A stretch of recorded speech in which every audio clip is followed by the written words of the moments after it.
You're live right now. I know. That doesn't go away, huh? No, it doesn't need to. That's the comment box. Hello, all. Sorry, we've decided to change a little bit on our. We're using a different computer. Yeah. We hope it'll work out okay. Seems to have a little stall a little bit, but it's because we don't have a hardwired connection in this room. But as you can see, Jarrett's here with me today. Tegan's out. She's having an activity of her own with her family members. With her family. So we also don't have as many questions as we normally would like to see, but we do have some topics that we can definitely discuss for sure. So if you're with us now and you have any questions, know that you can always hop on the chat there and ask us a question. We will actually probably have plenty of time to cover some tonight. Oh, I got plenty of stuff I can talk about. Well, you always have stuff you can talk about for sure. So let's go ahead and get started, shall we? Okay. Actually, I have some stuff. I've got one if you want. I had some from before that I needed to get answers to. Oh, you have a couple that you needed to get answers to. Okay. Unfortunately, it's on my computer that's sitting right over there. Yes. But, yes. Okay. So there was somebody who asked a question, said they are currently an arbitrator on FamilySearch indexing program that is the downloaded version. How do I arbitrate records on the web indexing project? And the answer is there's a different process, a little bit different process we're trying with the web browser. It's called the review process as opposed to arbitration. And when you go up there, you will automatically, a person, so the way the review process is, it has a URL link that sends you to an article that describes this peer review versus what they're calling it peer review as opposed to arbitration. And there's a information article that talks about the difference between the two. We'll post that on the Facebook. But they say that it will automatically, after you review batches, and to do review batches, you have to have indexed 1,000 records on the web indexing. Or if you're already an arbitrator, then they'll be given rights, and we will be making review more visible as it's fairly obscure to find today. So it's a little hard to find where you can start reviewing. And there's also a link to a short video that demonstrates how to do a review once you've been given review rights because you've done enough indexing. So I'll post that on the Facebook, but that's that question. There was another question that was posted that had to do with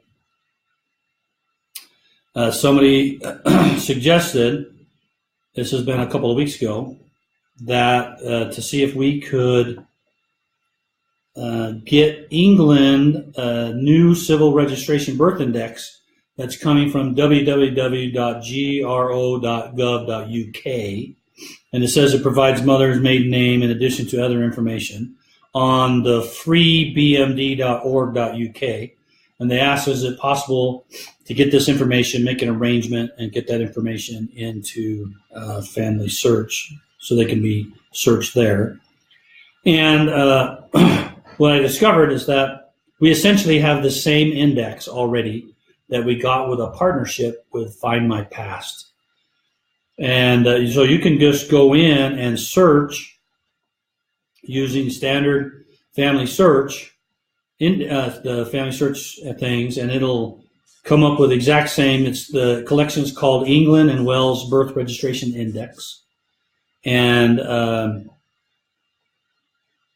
that's the same index. So you can query that and you can see it. We don't have all the same details that they have, but we have the event, we have the year, the quarter, the year, the district, the county, the mother's name, all that stuff that you would normally see there. They don't have every field, but we have most fields, enough that you would need to be able to get out of there. So that's the second question that was asked a couple of weeks ago. So we'll post that the URLs to the review process versus the arbitration process.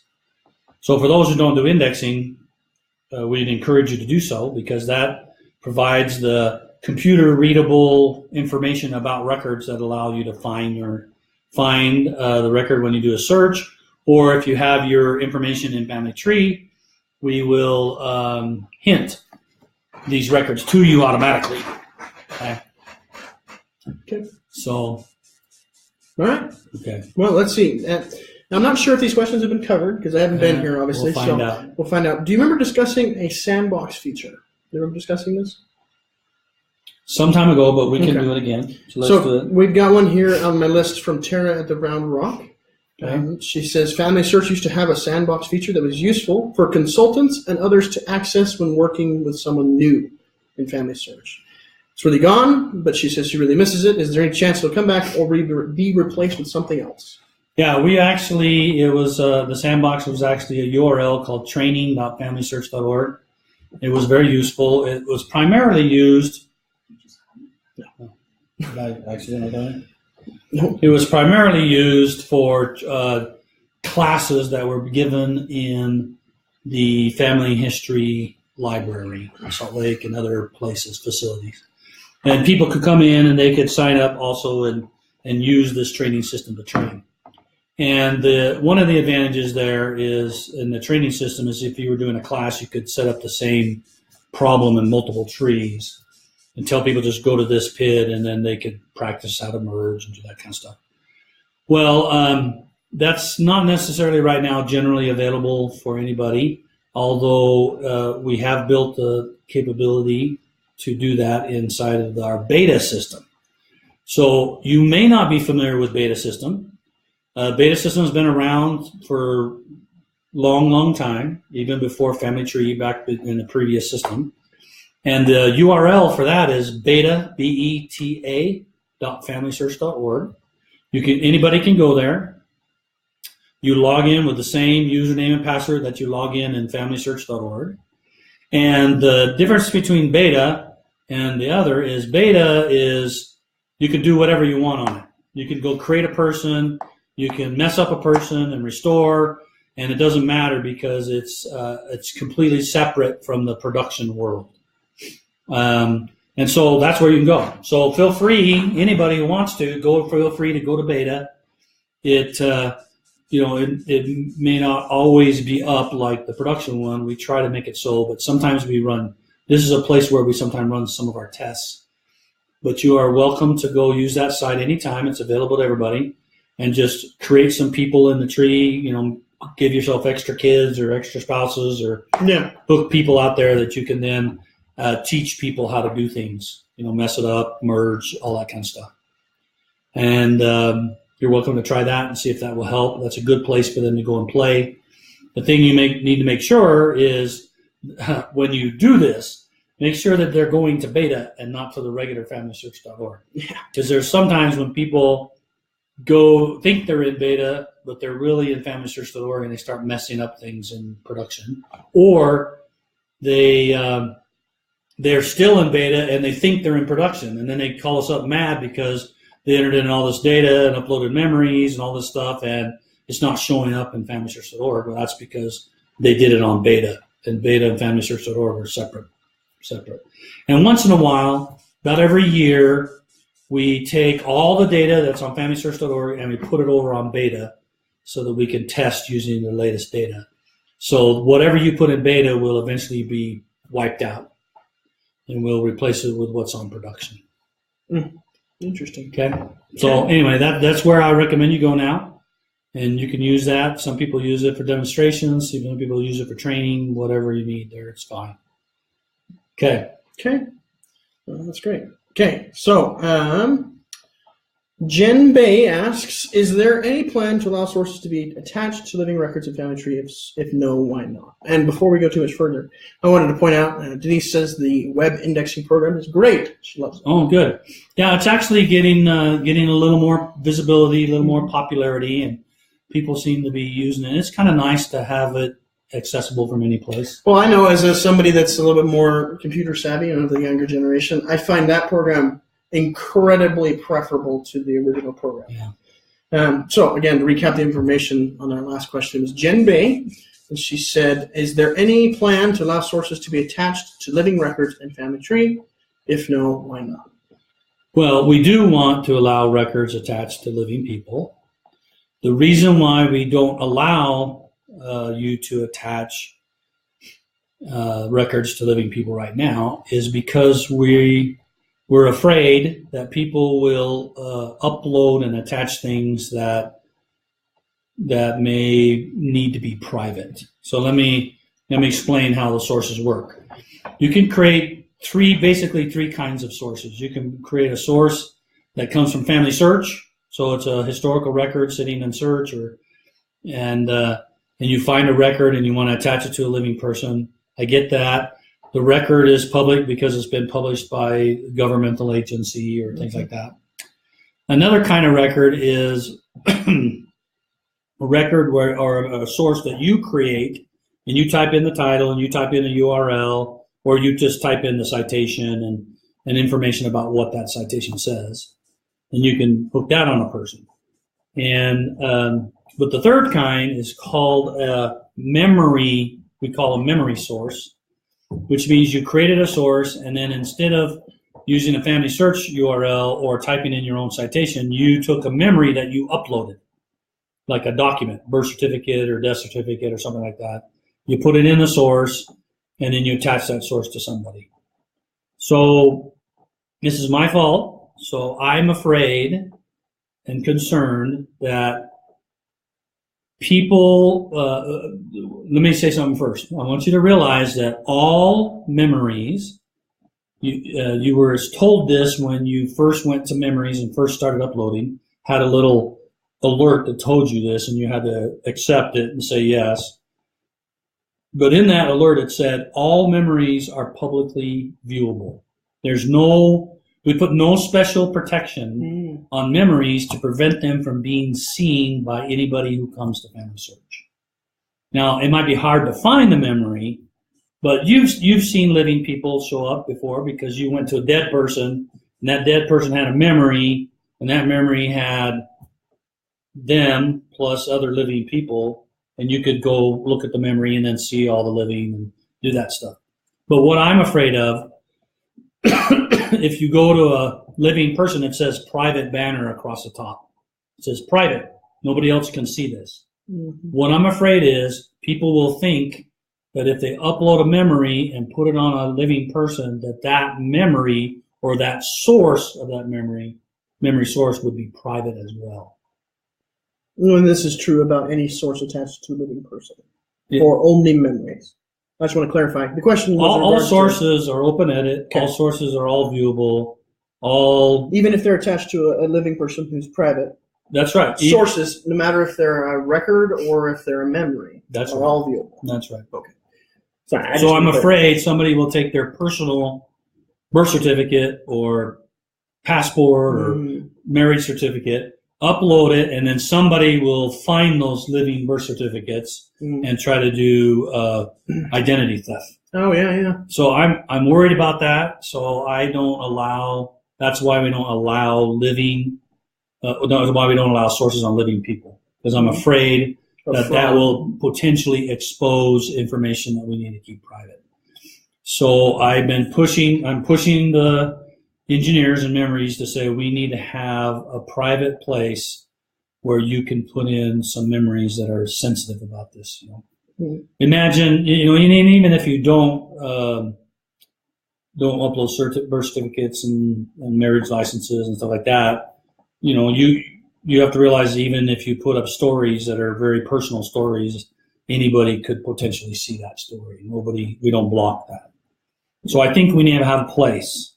So it would be good for you to let me know. You can post. We can put a question out there. Sometimes we do that. So put it down. No, I've got it here. What do you got? Let's just say,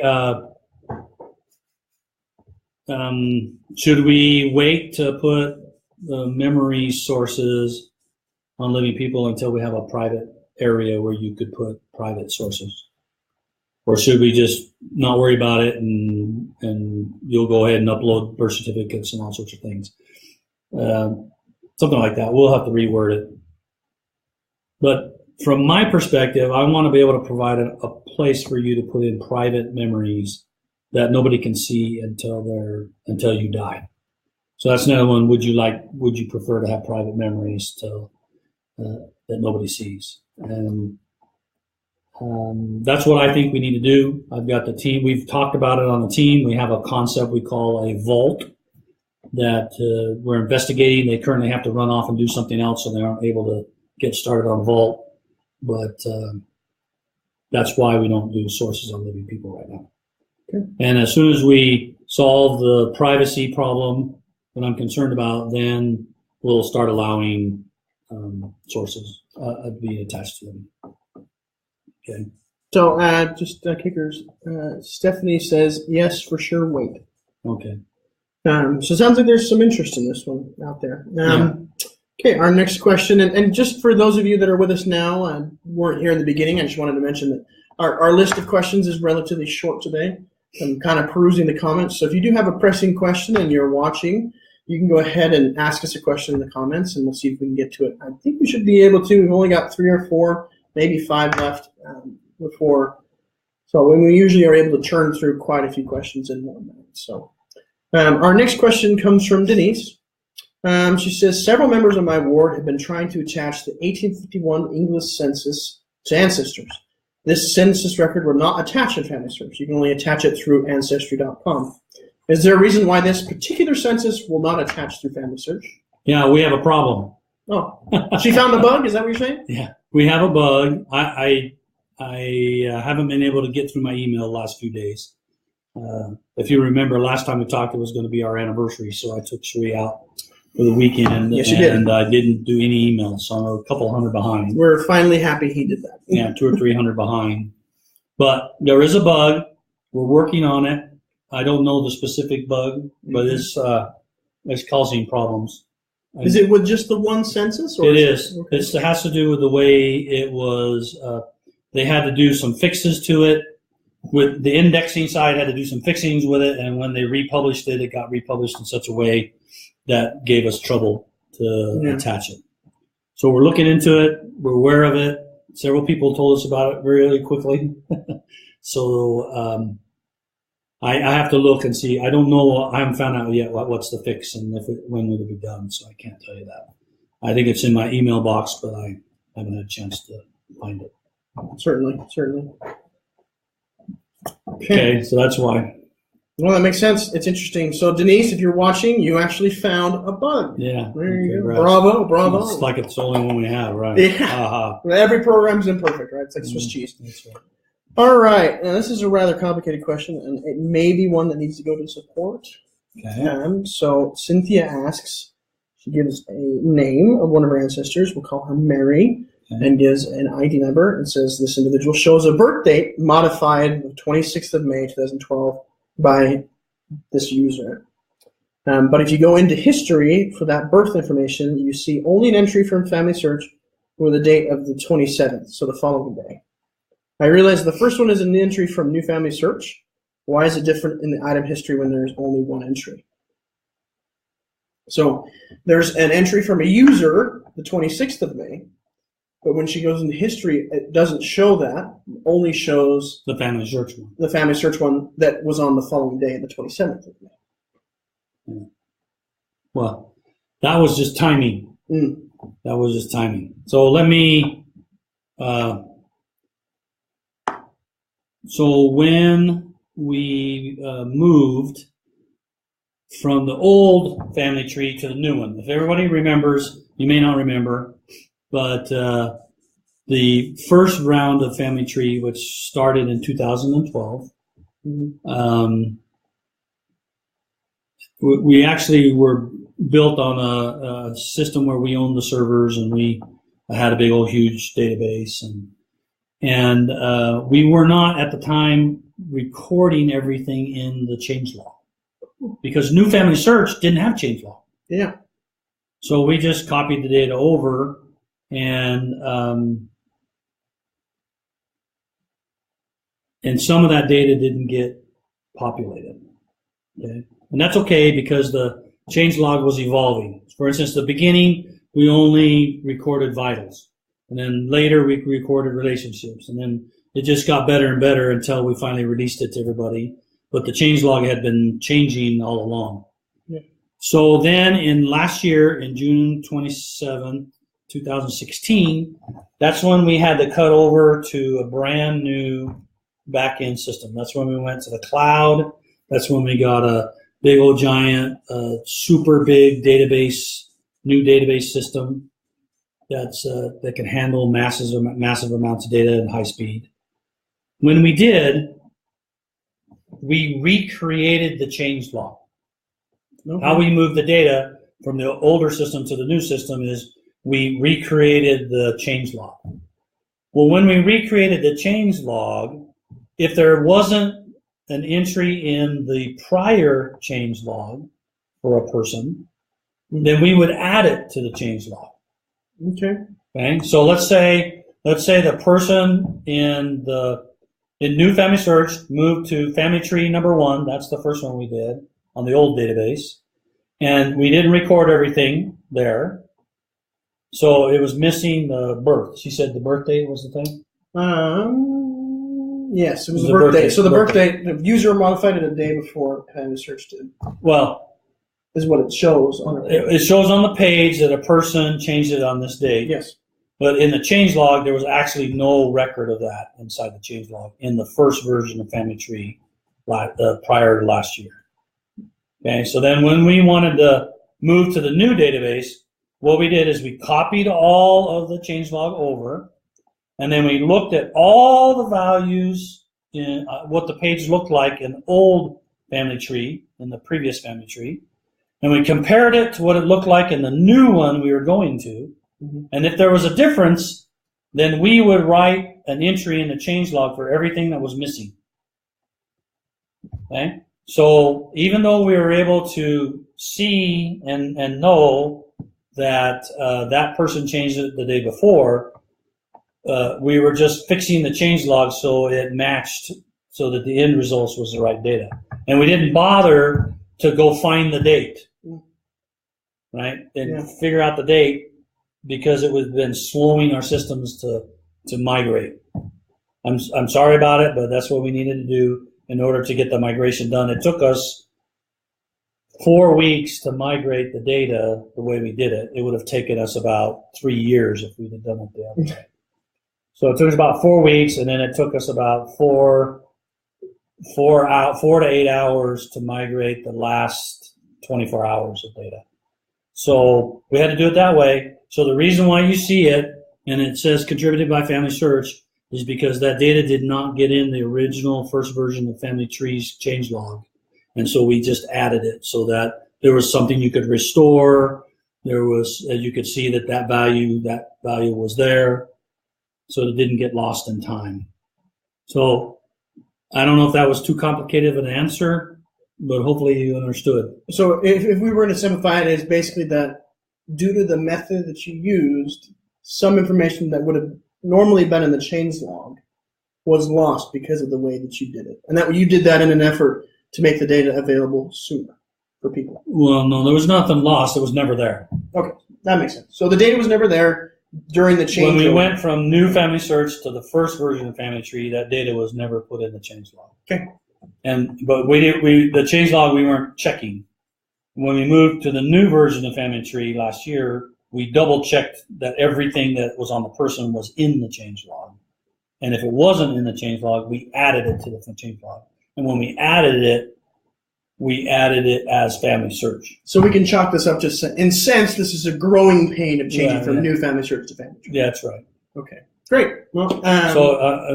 If Cynthia, if that doesn't answer your question well enough for you, certainly send me an email, ron@familysearch.org, ron@familysearch.org, and I can get into more detail if you want to and help you understand. Yeah, I mean, or you can send myself and Tegan. We kind of manage this page. You can send us a message on the page, or and we'd be happy to prod him into answering your question. Yeah. So, our next question actually comes from Sherry.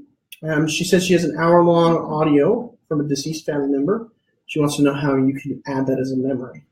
You can upload audios, but right now it has a limit of 15 megabytes. Okay. So an hour is going to be a lot bigger than 15 megabytes. Yeah. So maybe the best suggestion, we had somebody earlier in the week who asked us a question that's similar, that I think maybe it's the same answer. This individual wanted to upload a 20-page life story to a member's or family member's page. And they were concerned they didn't want to have to type it over again. And we suggested that they upload it in the PDF form and whatnot. But what we said was if it's over the limit, the 15 megabyte limit, that she would break it into pieces. Right. So you'll have to do that. You'll have to, what I would do is I would record, I don't know, hour-long videos probably. Well, it's audio. It's going to be, or audio is going to be more than. Well, it'll absolutely be. So what you're going to have to play around. I think about 15 meg runs about 5 to 10 minutes or 15 minutes. That also depends on the quality. It does. You can turn down the quality a little bit and get just here. It sounds the same, but it will take up less space. So you're going to have to play around with taking this audio file. Be sure you keep the audio file the way it is. Yeah. So what I would suggest. Make a copy of the audio file. Yeah. And then try to break it up in pieces that are smaller than 15 megabytes. Yeah. And then just have, audio, give it a title, and this is part 1, part 2, part 3. Yeah. That's what you have to do. It's kind of complicated. And the reason why we limit that, by the way, it's not because we don't have big enough drives or anything like that. Yeah. I mean, we store terabytes of data all the time. It's really about how long it takes for you to upload it to FamilySearch. Most people, if you had an hour-long audio, it would take you, 30 minutes, 20 to 30 minutes to upload it in some cases. And people just aren't that patient. Yeah. So if you go to 15 megabytes, then you can upload it in, 15 seconds. Or 20 seconds. It's quick. So it's efficiency. Yeah, and it's just people aren't willing to wait that long. They get mad because it doesn't get done quicker. Mm-hmm. So we chose that number because that seemed to be big enough that if it's much bigger, it takes longer than most people would want. Yeah. So that's why we did that. So yeah, I think the suggestion is, Sherry, if you're out there, if you're listening, is to simply break it up into pieces. And it's kind of a complicated process, so you can reach out, I'm sure, to the Family History Center. Yeah, if you have an audio file, it's not that not that tough. There's a Windows product called Audacity, I think it is. Audacity. Yeah. That's free. That can take an audio file and you can cut it and break it into pieces and stuff like that. So there's lots of free tools out there that let you do that. I'm sure there's probably someone close to a family history consultant or some friend or family or neighbor that probably can help you if you need that. Absolutely. Okay. Our next question is actually, I'm going to combine two people's questions. I kind of pulled these off of a recent post. We had some comments about something. Christoph and Pau Bosch. Well, that's right. His first name's fine. That is his first name. Oh.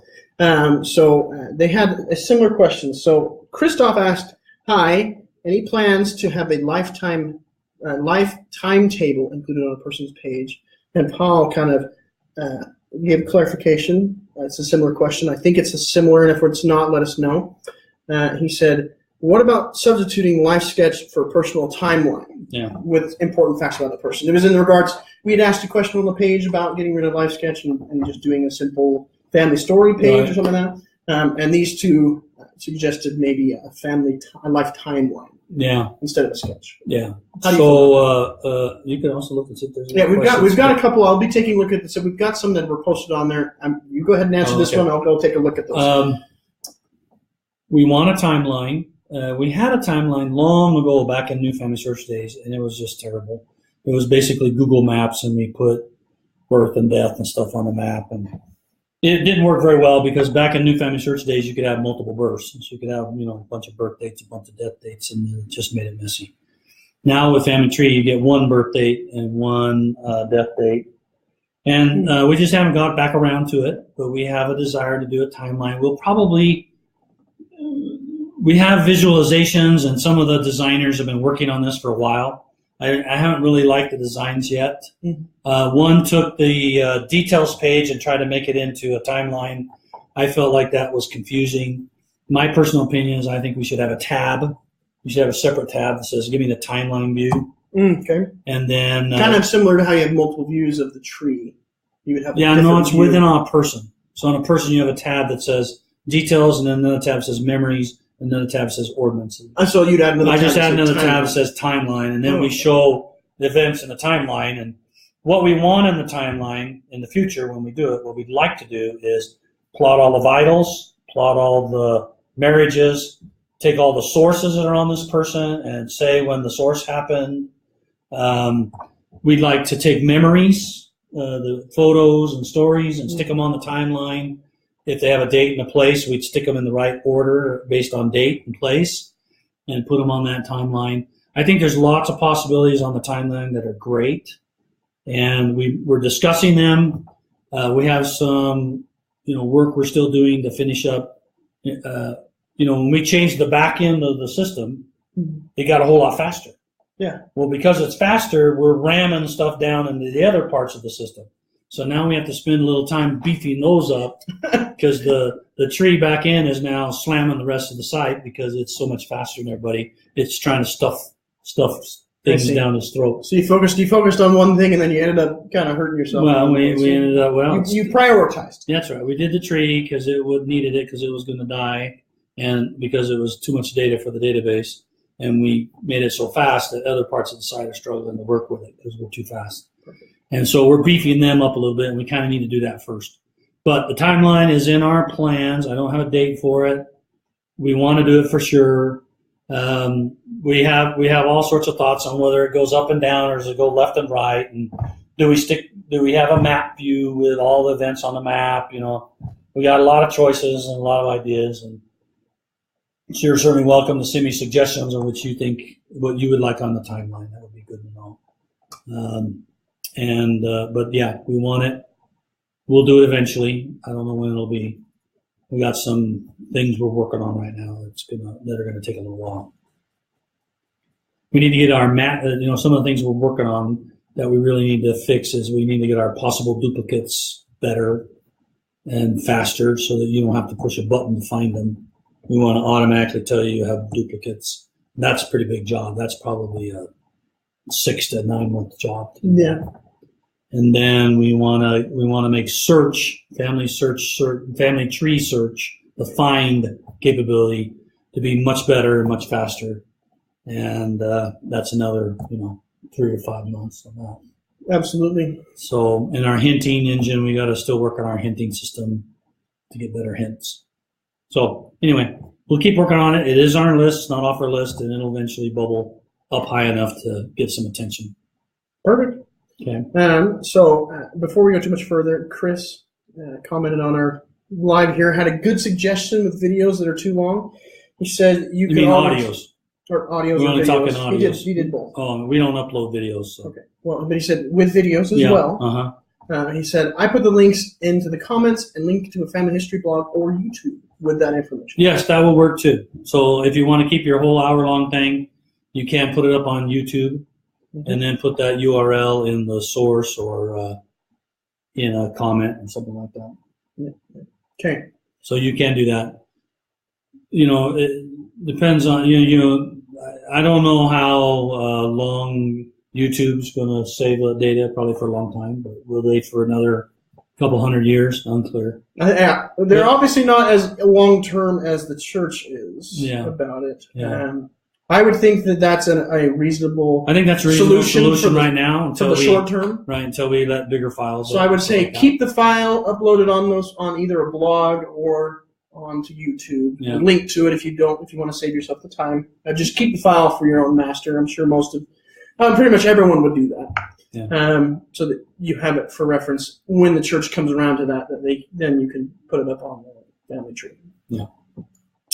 Okay. Continue on the list here. We had one from Diane. Diane asked, would you talk a little bit about the new position of stake family history Temple and family history consultant?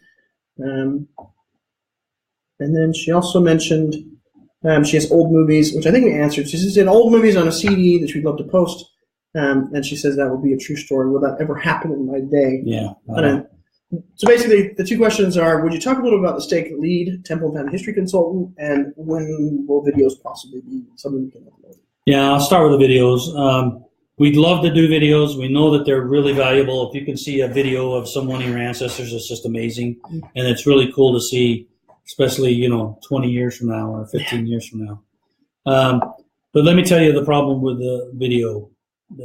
We have people that review with their own eyes. We hire people. We don't hire them. We contract with a company to examine every memory that's uploaded.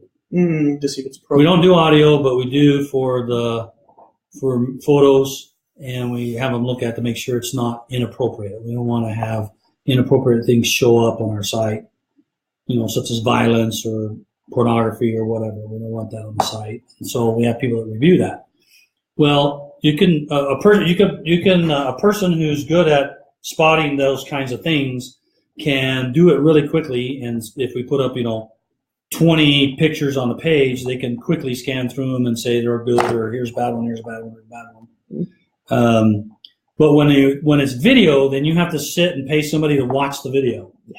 So that you pay them for every second that they're watching a video. So, if they could scan 50 pictures in, 30 seconds, 15 seconds, and your video is 5 minutes, 5-minute video, I got to pay them 5 minutes sitting there staring at the video. Yeah. And so the cost is way too high for us to do video. That's really the problem. It's not that we can't store video. It's not that we don't want video. It's not that we love the video, but we do love videos.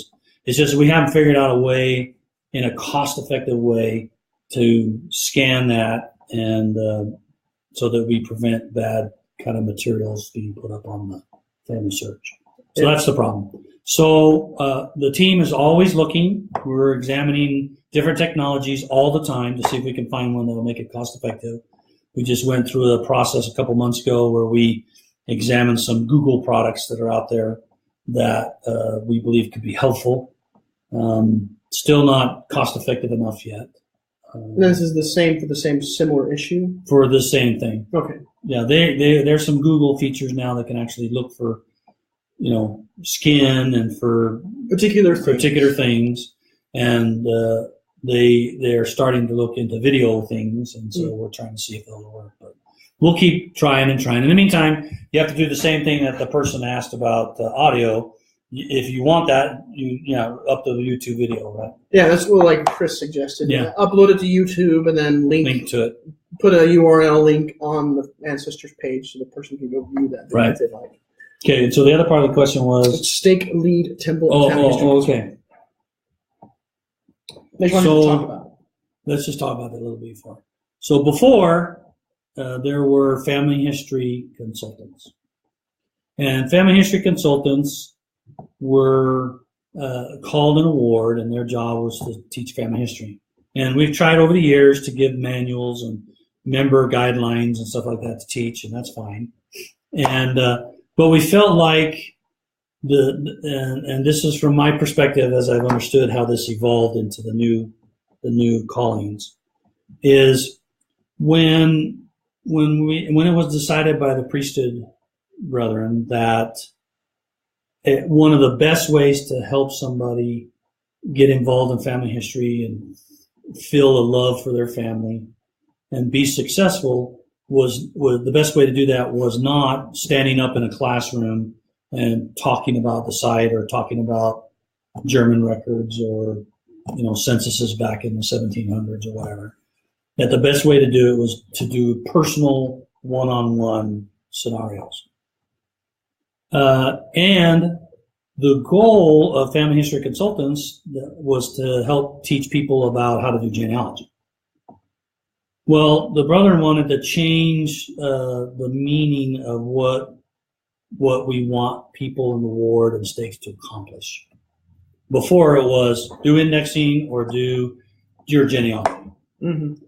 And they wanted to change the emphasis from not just doing genealogy, but taking the whole, one of the greatest reasons why we do this work is so that we can take our ancestors to the temple and provide saving ordinances for them so that they can return to live with their Heavenly Father. And our goal is to do it for every person who's ever lived on earth, from the beginning of time to the end. And that's the goal. Now, another goal, of course, is to not do temple work more than once. Mm-hmm. Another goal is to leave a legacy and a memory of your ancestors so that future generations can come to know their ancestors and have these great experiences as they understand the life of their ancestor. So that's another goal. We get those through stories and pictures and learning about them. So to emphasize that the goal is to go to the temple, they decided the best way to do that was to rename the calling, to change the calling. Mm-hmm. And so the calling went from family history consultant to temple and family history consultant. Mm-hmm. And it's not because now the temple family history consultant is the whip to tell you to go to the temple. No, it's just to remind them that our goal is to get the families that we teach and help, get them to the temple with names from their ancestors. So it changes the emphasis from, hey, just do your family history to do your family history with the intention to take it to the temple. That's right, with the intent to take them to the temple. Yeah. And then the brethren also went through and made, they really outlined and said you need to have regional temple and family history consultants, and their job is to train stake temple and family history consultants. And then each ward should have one or more temple and family history consultants. So what you're saying is they really tried to make it a very structured thing. Structured, and you need to have this calling fulfilled, and this is important. And you know why it is important? And from my experience and from seeing and hearing about other people and their experience is doing family history work and going to the temple is the same work as missionary work. Yeah, can I make a comment about that? I knew you would, because I say the word missionary and you got to make a comment since you're a recently returned missionary. I can't be quiet about it. No. The Spirit compels me. Mm-hmm. Well, just a quick one. We used to joke on my mission, kind of teasingly, but it was always had a good spiritual sentiment behind it, was that every time you knocked on the door, it was an unsure thing whether or not the door would even open. But every time you took a member to the temple, you got a baptism every time. Yeah, well, that's true. I often joke a little bit, and I know it's serious, so I'm not trying to make light of it. But I often say, hey, a temple and family history person, you find this thing and you get that work done in the temple. The field is white, ready to be harvested, right? Oh, absolutely. So when you're talking about the living, there's only 6.5 billion people on the earth, but there's at least 90 to 100 billion in the spirit world that need this work. Yeah. So we're always going to be the greatest baptizers, or the family history, temple and family history consultants, and the families who find their ancestors. Right. Yeah. And it's the same work. And another reason you want to do it is because it not only saves the dead, it also saves the living. Oh, absolutely. And the reason it saves the living is not because they're going to get baptized or anything like that if it's a non-member. It saves members. And how does it save them? It's because when you do this, you want to be a better person because you feel the Spirit all the time. Yeah. When you do family history and you find a relative and you go, hey, this is great, I learned about this person, even if they don't need ordinances, you still feel love for that person, and you say, hey, they were a great person, look what they did. And then you look at your life and say, hey, if they did it, I can do it too. I was just saying, it's the enduring thing. And you feel the Spirit telling you you're doing a great job finding history, family history. If you find a name and take it to the temple, you feel amazing, not only because you found that person that was not found before, but you also gave them saving ordinances, and that gives you good feelings inside. Mm-hmm. And every one of those feelings is a touch with the Spirit. The Spirit touched you here. The Spirit led you to this record. The Spirit helped you decide that record's about that person. The Spirit helped you find that thing, take it to the temple. And when you have somebody who's feeling the Spirit multiple times a day, or every time they go to family history and every time they do that work, how can they not be a better person? And then they know the Spirit, and then when they're away from it, they can say, I missed that. I want to get back to it. And so it makes us more righteous people. It makes us better people. Course corrections. Yeah, it's an amazing one. If you feel the Spirit, then you want to do right things. And the more you feel it, the more you want to do right things. And so you end up doing right things. And so not only does it save the dead, it makes us better people, being ready for the Savior when it comes. It's an amazing thing. Did I cover the question? You absolutely. So I think I told you the the hierarchy, and those exist. I know in my stake, there's a regional temple family history consultant. He comes and trains the stake temple, the multiple stakes temple and family history consultants. They turn around and train all of the ward temple and family history consultants. Mm-hmm. And then you just need to just encourage your ward to do that, because it'll just make it better. And it's getting better. It's getting all the time. Lots of wards I hear are having lots of good experiences. Okay. So. Well, so Chris from Australia, who we've spoken with before. Yeah, our buddy Chris. Yeah, they sent in a message for us and asked if we could maybe get an answer for them tonight. So I said we could see if we could do it. And look at this. We're actually getting it too. So Chris asked, if I merge two individuals, can I still search for the person by the old FamilySearch ID? So imagine I merge this person in. They have ID 1, and this other person has ID 2. Does ID 1 still go away? Or is ID 1 is now attached to ID 2? Yeah, when you merge, you have the survivor, for those who are learning and merging. Merge says I have an original person and I have a duplicate. And when I have the duplicate and I merge the duplicate into the survivor, that PID, we merge it in, and then this PID, this person gets put away in the archive. Okay. But this PID still works. Okay. And if you use that PID, so you said this is PID 1, this is PID 2. I took PID 1 and I merged it into PID 2. If I use PID 1, it'll give you back PID 2. Okay. So, Chris, we hope that answers your question. So it'll work. Now, and we'll even do that with old new family search PIDs. So we'll even take old new family search PIDs and get you to PID 2. There may be a case or two where we missed it, but I haven't heard any about those. But yes, you should be able to use it. We wanted that so that if you find a card that has a PID on it, a temple card, or you recorded that somewhere, we wanted you to be able to enter that in and still get to the person. Still get to the right person, even right. if it's been merged. You'll get to the survivor. Yeah. It won't take you to this one that's archived away. You can always go in the changelog and look at this one if you want. Yeah. But we send you to the one that survived. The person that's supposed to be that same person. That's right. Okay. Perfect. So, Chris, that doesn't answer your question. Let us know, but I think that was a pretty good answer. Yeah, I think that answer. Okay, Stephanie Roberts. Oh, and by the way, another one of our other Chris's here, Chris who had mentioned YouTube earlier tonight, they said their family history class teach for about 5 minutes, usually one of the videos from the sites, a conference message or a story or whatever. Then my class works on their own lines, and I go around and help individuals the best I can. Terrific. They said it's been very successful for them. So I just wanted to let you know that. Our ward right now is actually their Sunday school class on Temple Family History. They're actually teaching helpers. Teaching helpers. So they asked for anybody who wants to be a helper to help somebody else in the ward, come to this class. And there's about 10 of them that come. Mm. And then they teach the helpers how to be helpers. Oh, and so then they can. And then they ask the ward, hey, does anybody in the ward want to learn about family history? Give us your name and then contact. And they gave us the names. And so these helpers are given the list, and they can contact somebody and say, I'll be your helper to help you.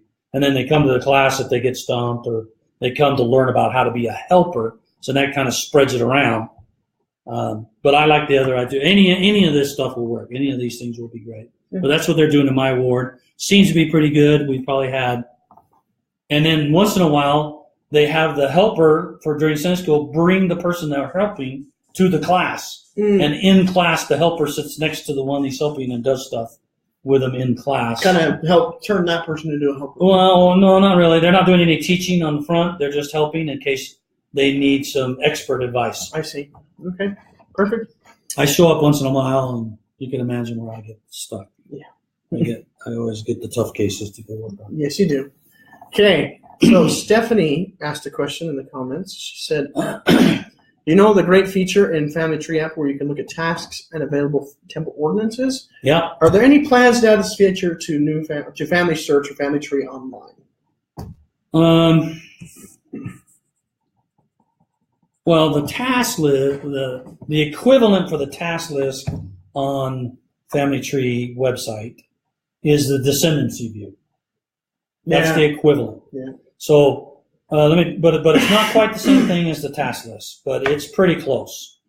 So what the descendancy view does is you go back into a line. Let's say you go, you go way back to late 1700s or early 1800s. Grandpappy. Yeah, so it'd be fifth grade grandparent or sixth grade grandparent, and you go to that person, and then you make that the root of the tree, and then you go to descendancy view, and then you can push open 1, 2, 3, or 4 generations, and it'll open up 4 generations down, and over on the right hand side has all the same icons that you see on the Family Tree app. Yeah. So you see if it needs temple work, you see if it has a hint, you see if it has research suggestion, you see if it has a data problem, and you can some people do that, do the go back and then do 4 generations. They wait. It takes a little bit to do 4 generations. It does. Because that could be thousands of people. So it takes a little bit for it to finish.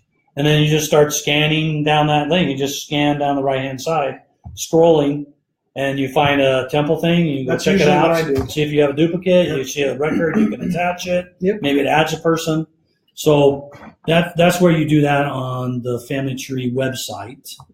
The difference between the two is in the Family Tree website, you have to go back to an ancestor, and then flip it into the descendancy view to do this. To go down from there. Right. Then you go to another great-great-great-great-grandparent or grandmother, and you flip them and go down that line, and then you do that as you go, right? Take each set of great-great-great-grandparents and do each of those lines. Yeah, I love descendancy view, and that's pretty much the only way I do family search, actually. That's because our line going back is pretty much... It's pretty developed. It's pretty combed over. But the great part is descendancy view, when as a missionary, I used to tell people that have developed family lines, they'd say, there's no way I should do any kind of family history work, I have a developed line. And I said, I have a developed line, and I've spent the last few months, and guess what? I actually found a couple names I can take to the temple. Yeah. And I did it through descendancy, because these kind of let you scan these outlying families that you haven't ever really looked at. Well, imagine you go back to the 1700s, and if everybody had, 3 or 4 kids, you could get into the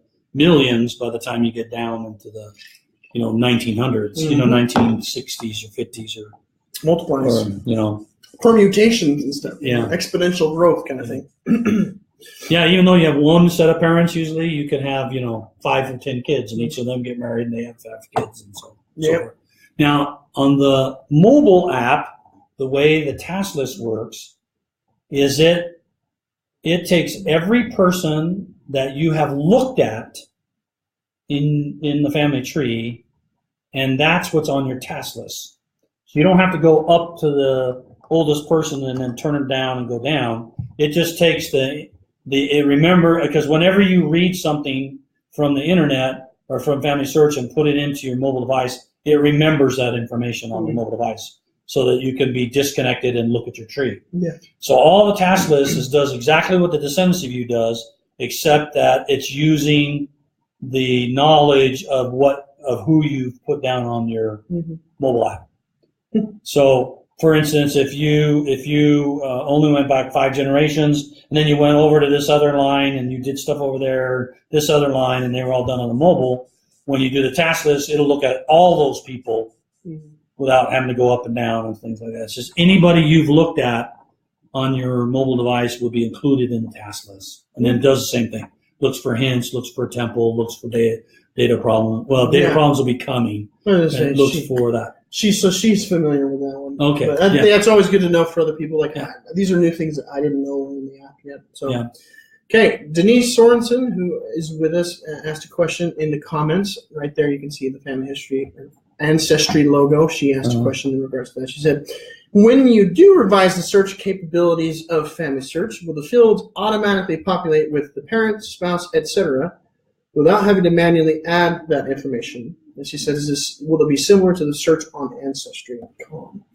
So I imagine that what she's saying is the search capabilities. So if you're searching and it's a found member, that it fills the search? I suspect what she's talking about is... I'm not familiar with Ancestry all that much. Well, it doesn't matter. It's not about Ancestry. It's about FamilySearch. So if you go to a person page, and over on the right-hand side of the person page, it has these links. One of them is FamilySearch, Ancestry, blah, blah, blah, blah. Your partner pages. Right, but there's one for FamilySearch. And if you click that link, we go over to the search historical records, and we pre-populate the fields and search historical records. Now, we built that link and did that link, 3 years ago. Yeah. And we haven't gone back and messed with it. And at that time, we decided to just put vital information in there. The name, the birth, the death, the location, things like that. I'll have to go back and talk to the guys about what about adding the parents, and that might be useful. You have to. We need to think about our search stuff. We are going to redo the search engine, but it's really the back end engine. But that's a good point. We'll have to think about the search things, because in Ancestry they have these little slider bars, which are kind of nice. That says make it exact or make it less exact, or I don't even care about it, And so you can do these slider things to say how tightly you want to find a match.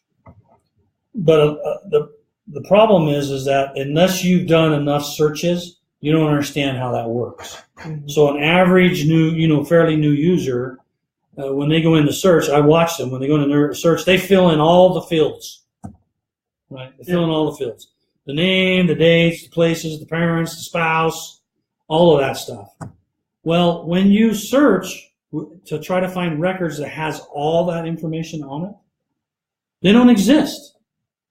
There's no birth certificate that has a spouse on it. There's no death certificate. There's death certificates that probably don't have parents on it. So think of a record that has your mother, your father, your spouse, your death date, birth date, and all that on one piece of paper, one government piece of paper. There isn't one. And so you end up getting hardly any search results if you search for, because what we're doing is we're looking for records that have all that information on it, not just cherry picking that information and giving you the records that are closest match. Okay, so what you're saying is if you populated it too much, it would make it too specific? Yeah, the more information you put in, the less records you're going to get back, which is what you want, but you got to realize that what you're searching for is a record that has all that stuff on it. And the more you put on, the likelihood of finding a record that has all of that is smaller and smaller. And so you miss a bunch of records that have just the name of the person. Like, for instance, a census. You'd never get any censuses if you wanted parents and spouse and kid, because parents aren't on a census unless you're the child. But if you're the father or the mother, it doesn't have the parents. So you wouldn't find censuses. Absolutely. So that's a fine art thing. But we have plenty of time. It's several months out, so I'll jot myself a little note about that to see if there's something we can do there to maybe help get more relevant records. Because it is true, when I click that link myself, I see a lot of stuff that's not particularly about my person, and oftentimes I have to enter a spouse's name or a mother or a father's first name to see if I can narrow that down a little bit. So. Let me put a note here.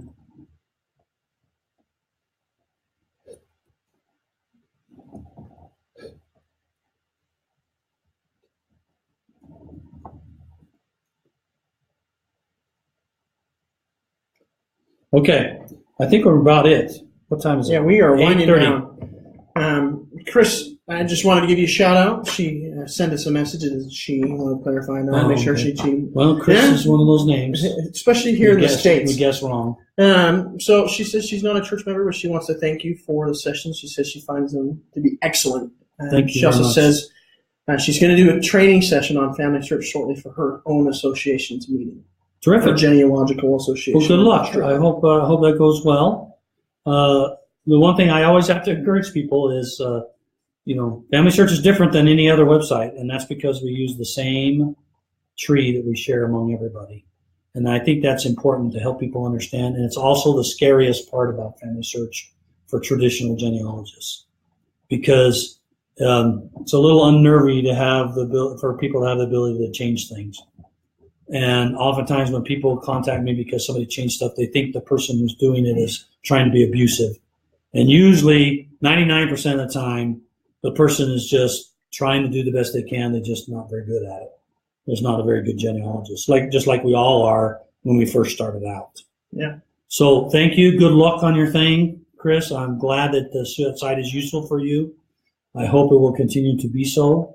We're going to continue to add records. I was talking to one of our records guys today, and he was telling me that we have about 70% of the records that the FamilySearch has that we can publish on the site haven't even been indexed yet. I'm sorry. Can you say it one more time? So if you think about the 5-point-something billion index names we have on FamilySearch today and the records that go with them, I just want to make sure I heard you. That's only 30% of the total number of records that FamilySearch has that we can publish on the site. Wow. Yeah, it's be a good thing. So we're spending a lot of energy too, just trying to figure out how to get those records indexed faster. So the more indexers that can come and help us, the better, and the more records that's going to show up. And all of these records, since the church's beginning, are all really vital records because we know that's the most important ones. Yeah. So come and help us. We work really hard to figure out how to do machine learning and having computers to try to auto-index. We've done some of that. You might have noticed that, and obituaries we're done with computer. And you'll notice it because it'll have a little button down there and it says errors with a question mark.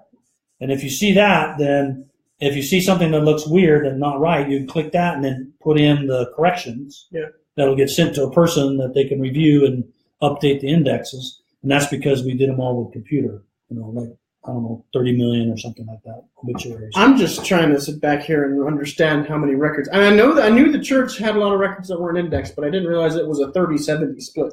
Yeah, 30-70 split on what's indexed. We're not talking about the images. Yeah. Because we have probably, 40 or 40% or something of the images, 50% of the images. But we've only indexed like 30% of what you've got. 70% left. So think of all the tons of records. And we want everybody to see these and use them. Our shout-out request for you today is get on that indexing. Yeah, if you feel like it, try it. And if you can help, then great. And we can obviously recommend the new online indexing program is live. It's available. Yep. It works wonders. I love it personally. So try it out. Help us out. Get your friends to help us out. It's a good way to get started. I kind of like people indexing first as sort of a way to kind of understand what a record is and all that stuff. Connection to something that's tangible, right? Papers. We've been working on how to improve our indexing system. I know we just released this web one, but we're actually doing a lot more stuff to try to figure out how to make that easier and more accurate and things like that. Okay, well, thank you very much for joining us. Continue to submit your questions. Any questions that have already been submitted that we haven't answered, we'll talk about the next time we meet. And, it's always a pleasure to be with you. We do these things. We do this because I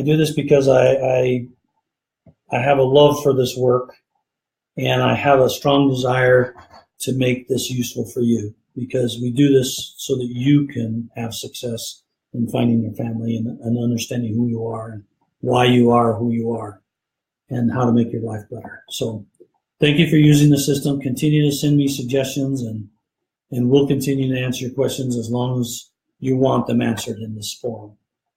So tell your friends and associates, give them referrals to Family History Ron if you want, and that way they can ask their own questions. So spread the word and let people know, because I'm going to do this forever if I can to answer questions and help you out as long as I can. Yeah. So have a great evening and enjoy your weekend, and we'll see you next time. Absolutely. Have a nice night. All right. Good night. He's reaching for the mouse. Oh, You missed it. No. Here we go, right there.